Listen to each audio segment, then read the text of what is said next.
رب جواب میں 10 رحمتیں نازل فرمائی. یہ بھی محبوب کی خاطر تھا.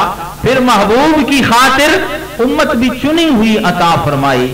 موسیٰ علیہ السلام جیسی ہستیاں وہ دعا کر رہے ہیں مولا انہیں میرا امتی بنا دے. رب کریم نے فرمایا موسیٰ یہ تیرے امتی نہیں بن سکتے کیونکہ یہ میرے محبوب کے امتی ہیں.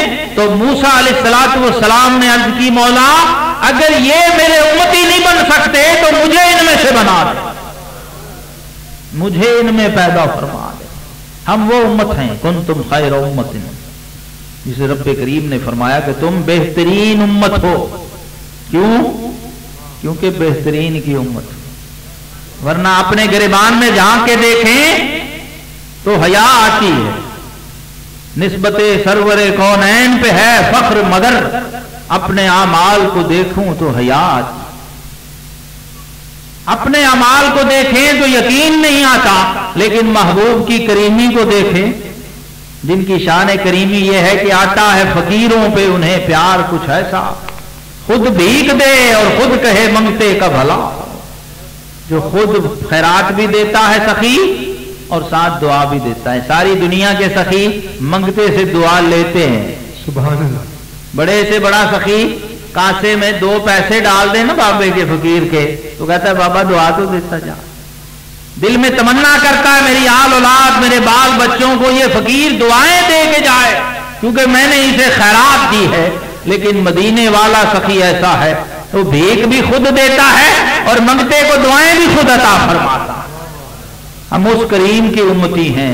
حضرت امام ربانی نے فرمایا کہ آؤ تمہیں یہ راز سمجھائیں, اور یہ صوفیاء اور افاق کی سمجھنے والی بات ہے. حضرت مجدد پاک نے فرمایا آؤ تمہیں یہ راز سمجھا دیں کہ نبی ہو کے امتی بننے کی دعا کیوں کرتا. یہ بات سمجھ سے باہر ہے. جو لوگ کمالات مقامات نبوت کو جانتے ہیں وہی اس بات کو بھی سمجھ سکتے ہیں. میں چونکہ ہمارے بزرگ بیٹھے ہیں اس لیے یہ لنگر پیش کر رہا ہوں, ورنہ یہ عام مجمع کا موضوع نہیں. یہ بات سمجھائے, لیکن چونکہ آپ ماشاءاللہ سالکین ہیں یہ مبارک صاحب کا لنگر ہے جو میں آپ کو پیش کر رہا ہوں. سبحان اللہ. حضرت مجدد الفسانی رضی اللہ تعالیٰ عنہ, کیونکہ ہم وہ امت ہیں. ایک دن حضور غوث اعظم شہنشاہ بغداد شیخ عبد القادر جیلانی رضی اللہ عنہ اپنی مسند پہ بیٹھ کے واعظ فرما رہے ہیں, خطاب کر رہے ہیں, تقریر ہو رہی ہے, مجمع بیٹھا ہے آگے. تو فرماتے ہیں جب میں نے یوں اپنے بائیں طرف ہوا میں دیکھا میری نظر پڑی تو میں نے دیکھا میرے آقا میرے جد اعلیٰ امام الانبیاء والمرسلین صلی اللہ علیہ وسلم کھڑے ہیں, ساتھ موسیٰ علیہ السلام ہیں.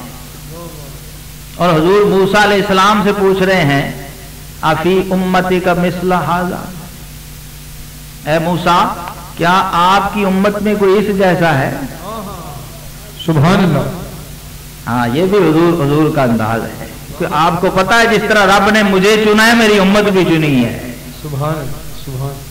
اور پھر آقا جس پہ مہربان ہو اس پہ ناز بھی فرمائے. موسیٰ علیہ السلام سے پوچھتے ہیں کہ موسیٰ تمہاری امت میں کوئی اس جیسا ہے عبد القادر جیلانی جیسا.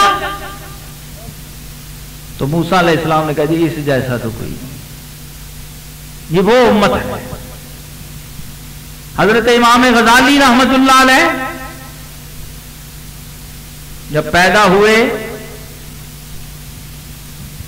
دنیا میں تشریف لائے, پیدائش ہوئی تو بعض نے لکھا ہے کان مڑا ہوا ہے, بعض نے لکھا ہے یہاں پر پسلی میں پہلو میں ایک نشان لگا. شیخ ابو الحسن شاذلی رحمت اللہ تعالی علیہ نے بیان فرمایا, کہتے ہیں کہ حضرت امام غزالی وہ ہستی ہیں, اس امت کا وہ انتخاب ہیں, حجت الاسلام امام محمد غزالی رحمت اللہ تعالی علیہ. جب حضور علیہ الصلوۃ والسلام شب معراج چھٹے آسمان پہ گئے تو حضرت موسیٰ علیہ الصلوۃ والسلام سے وہاں ملاقات ہوئی. موسیٰ علیہ الصلوۃ والسلام نے پوچھا کہ جناب آپ فرماتے ہیں کہ آپ کی امت کے جو علماء ہیں وہ بنی اسرائیل کے انبیاء جیسے ہیں. یہ بات ہمیں سمجھ نہیں آئی. غیر نبی کی طرح کیسے ہو سکتا ہے, اس میں وہ کمالات کیسے پیدا ہو سکتے ہیں. نبی تو وہ ہے جس کو اللہ نبی بنائے, لیکن آپ نے فرمایا کہ نبی تو نہیں ہوں گے لیکن ان العلماء ورثۃ الانبیاء، جو میری امت کے علماء ہوں گے وہ انبیاء کی وراثت کے حاملین ہوں۔ سبحان اللہ سبحان اللہ۔ تو جناب ذرا اپنی امت کا کوئی عالم تو ہمیں تعارف کرائیں، ذرا ہم بھی دیکھیں کہ ماشاءاللہ بڑی شان والی امت ہے۔ تو موسیٰ علیہ السلام کی فرمائش پر نبی رحمت صلی اللہ علیہ وسلم نے عالم ارواح سے ایک روح کو منتخب فرمایا۔ ابھی امام غزالی پیدا نہیں ہوئے، یہ جو عالم امر والے ہیں ان کو سمجھ آ سکتی ہے۔ سبحان اللہ سبحان عالم ارواح سے امام غزالی کی روح کو حضور علیہ السلام نے طلب فرمایا۔ اس کا مطلب یہ ہے کہ حضور امت کے دنیا میں پیدا ہونے کے بعد نہیں بلکہ عالم ارواح کے میلے میں بھی اپنے امتی کو پہچانتے ہیں۔